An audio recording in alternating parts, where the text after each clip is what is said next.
Sebenarnya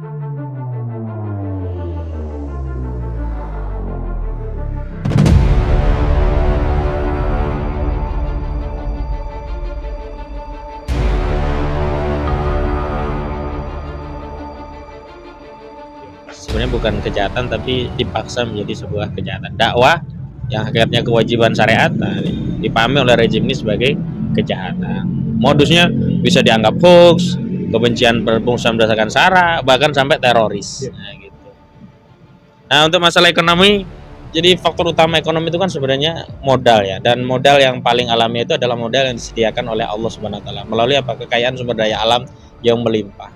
Nah, dalam sistem ekonomi yang sekuler,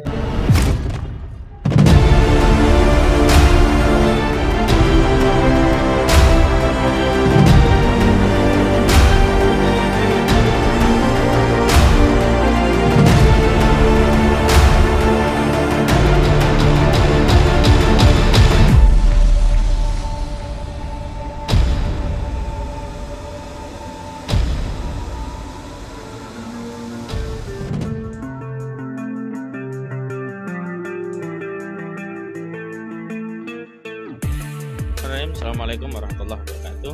Karena begini, kekuasaan itu kan mereka butuh legitimasi, dan legitimasi itu kan dipersoalkan oleh dua otoritas.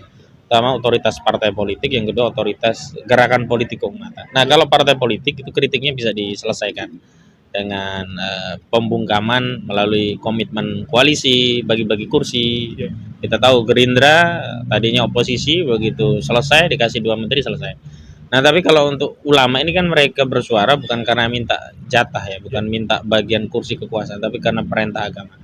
Dan kapanpun ulama akan menyuarakan itu, dan rezim ini tentu saja akan membungkam ya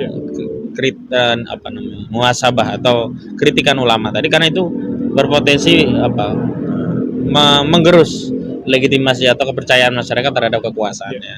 Dan itulah yang mungkin akan terjadi pada tahun-tahun berikutnya. Jadi apa yang dialami oleh Habib Rizik Syihab, Ustadz Farid Ahmad Uqbah, Ustadz Ahmad Zain An-Najah, Ustadz Anung Alamat, itu juga akan lazim terjadi pada tahun-tahun berikutnya. Sepanjang memang rezim ini memiliki perspektif bahwa dakwah itu kejahatan, mengkritik ulama itu dianggap sebagai sebuah tindak pidana atau kejahatan. Maka ada istilahnya kan kriminalisasi. Sebenarnya bukan kejahatan tapi dipaksa menjadi sebuah kejahatan. Dakwah yang hakikatnya kewajiban syariat, nah, dipahami oleh rejim ini sebagai kejahatan. Modusnya bisa dianggap hoax, kebencian berpusat berdasarkan sara, bahkan sampai teroris. Nah, gitu. Nah, untuk masalah ekonomi, jadi faktor utama ekonomi itu kan sebenarnya modal ya, dan modal yang paling alami itu adalah modal yang disediakan oleh Allah Subhanahu wa taala melalui kekayaan sumber daya alam yang melimpah. Nah, dalam sistem ekonomi yang sekuler, ini kan kekayaan alam tidak dikuasai oleh negara, tapi diserahkan para cukong kapitalis. Maka terjadi apa yang kita sebut sebagai persoalan distribusi. Jadi sebenarnya barang dan jasa itu banyak, tapi tidak merata. Karena apa? Dikuasai oleh segelintir orang. Nah, masalah tanah saja yang lalu kritik dari Ketua MUI, pimpinan MUI ya, Buya Anwar Abbas kepada Presiden Joko Widodo tentang penguasaan lahan oleh segelintir orang, dan mayoritasnya justru mendapat bagian yang kecil. Itu kan menjadi faktor kenapa ekonomi kita itu dimiskinkan masyarakat, karena memang tidak ada keadilan dalam distribusi barang-barang yang memang Allah sudah sediakan untuk umat manusia ini agar dibagi sesuai syariat. Tambang-tambang kita yang dikuasai oleh asing itu kan sebenarnya kalau dalam pandangan atau tinjauan syariat harusnya dikuasai oleh negara dan dikelola oleh negara, manfaatnya dikembalikan kepada masyarakat.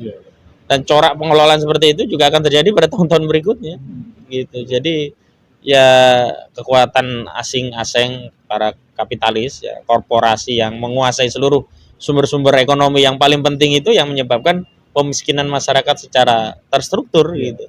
Dan saya kira kalau sepanjang kita tidak mengubah sistem ekonomi kita menjadi sistem ekonomi yang adil, ya selamanya rakyat itu hanya kebagian menjadi kuli di negeri sendiri.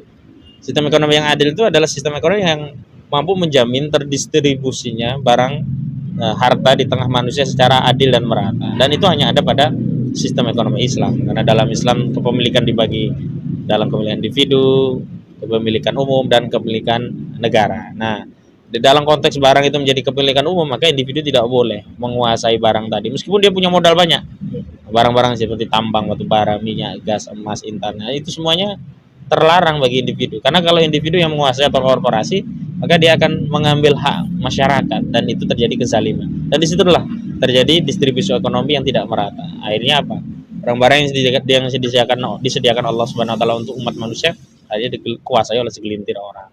Jadi begitu prediksi saya. Jadi intinya mungkin solusinya adalah bagaimana menyadarkan umat ini tentang wajibnya atau pentingnya kita kembali kepada sistem Islam gitu ya. Ya, sistem yang adil yakni sistem Islam, dan dengan sistem yang adil sistem Islam itulah nanti harta di tengah-tengah manusia itu akan didistribusikan secara merata dan kemudian akan muncul berkah. Nah, ini teringat dengan ayat Al-Qur'an yang menyatakan wallahu anna ahlal qura amanu wa taqaw la fatahna alaihim barakatim minas samai wal ard walakin kadzabu fa akhadnahum bima kanu yaksibun. Jadi barokah itu bisa keluar dari langit dan bumi kalau apa? Kalau kita aman wa taqwa.